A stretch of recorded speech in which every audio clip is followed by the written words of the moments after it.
जय हिंद दोस्तों। तो धोरण 11 मनोविज्ञान विषयની સપ્ટેમ્બર 2025ની એકમ કસોટીનું સંપૂર્ણ પેપર સોલ્યુશન આવી ગયું છે। તો આજના વિડીયોમાં આપણે સંપૂર્ણ પેપર સોલ્યુશન જોઈશું, માટે વિડીયો પૂરો જોજો, વિડીયોને લાઇક કરજો, તમારા બધા મિત્રો સાથે શેર કરજો। તો ચાલો શરૂ કરીએ આજનો વિડીયો। દોસ્તો ધોરણ 11 मनोविज्ञान વિષયની સપ્ટેમ્બર 2025ની એકમ કસોટીનું સંપૂર્ણ પેપર સોલ્યુશન PDF ફોર્મેટમાં ડાઉનલોડ કરવા માટેની લિંક આ વિડીયોના ડિસ્ક્રિપ્શનમાં આપેલી છે। તેના પર ક્લિક કરીને તમે ક્વેશ્ચન પેપરની અને તેના સંપૂર્ણ પેપર સોલ્યુશનની એમ બંને PDF ने સૌથી પહેલા ડાઉનલોડ કરી શકો છો।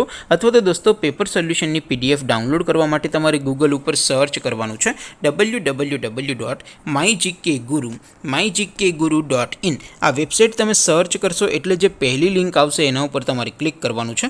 જેવું ક્લિક કરશો એટલે સોલ્યુશન માટેની mygkguru.in આ વેબસાઇટ ઓપન થઈ જશે। વેબસાઇટ ઓપન થયા પછી તમે સ્ક્રોલ કરીને થોડાક નીચે જશો તો ત્યાં તમને એકમ કસોટીના સોલ્યુશન માટેના ધોરણ વાઇઝ લીલા રંગના બોક્સ જોવા મળશે। દોસ્તો અહીં તમે કોઈપણ ધોરણની બધા જ વિષયોની એકમ કસોટીના ક્વેશ્ચન પેપર અને તેના સંપૂર્ણ પેપર સોલ્યુશનની PDF ને સૌથી પહેલાં ડાઉનલોડ કરી શકો છો। જેમ કે દોસ્તો અત્યારે હું ધોરણ 11 માટે ધોરણ 11 વાળા બોક્સ ઉપર ક્લિક કરીશ। જેવું ક્લિક કરશો એટલે નવું પેજ ઓપન થશે।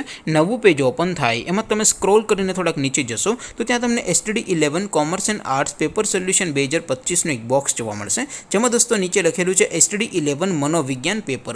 તેની સામે ડાઉનલોડ બટન છે, તો એ ડાઉનલોડ ઉપર ક્લિક કરશો તો ધોરણ 11 मनोविज्ञान विषयની એકમ કસોટીનું ક્વેશ્ચન પેપર PDF ફોર્મેટમાં ડાઉનલોડ થઈ જશે। તેની નીચે લખેલું છે STD 11 मनोविज्ञान સોલ્યુશન। તેની સામે પણ ડાઉનલોડ બટન છે, તો એ ડાઉનલોડ ઉપર ક્લિક કરશો તો ધોરણ 11 मनोविज्ञान વિષયની એકમ કસોટીનું સંપૂર્ણ પેપર સોલ્યુશન PDF ફોર્મેટમાં ડાઉનલોડ થઈ જશે। તો દોસ્તો આવી રીતે તમે ધોરણ 11ના બધા વિષયોની એકમ કસોટીના ક્વેશ્ચન પેપર અને તેના સંપૂર્ણ પેપર સોલ્યુશનની PDF ને www.mygkguru.in આ વેબસાઇટ પરથી ડાઉનલોડ કરી શકો છો। તેમ છતાં કોઈ ક્વેરી હોય, કોઈ પ્રશ્ન ન સમજાતો હોય તો નીચે કોમેન્ટ કરીને પૂછી શકો છો। અધરવાઇઝ આપણે નવા વિડીયોમાં મળીશું, ત્યાં સુધી રજા આપો। આવજો દોસ્તો, જય હિન્દ, વંદે માતરમ।